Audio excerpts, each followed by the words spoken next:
From the beginning, all the work we did with elementary technology made the whole process really, really smooth. From the point where the audit came in, looking in the classrooms at where the boards would go, how the wiring would fit. We spent a lot of time talking about where the educator would stand at the front of the room to make sure that their laptop and the wiring suited best.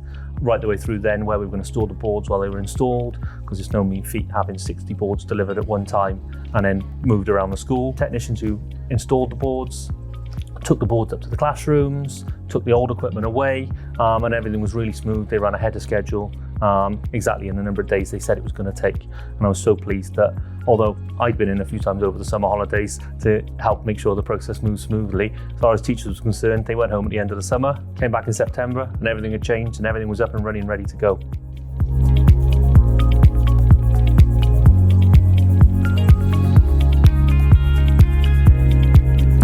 It's really important that we engage with the technology across schools, because pupils are using the technology in their everyday lives. Pupils see technology everywhere, and we don't want school to be seen as something back in the day, something old-fashioned, something that they're never ever going to use.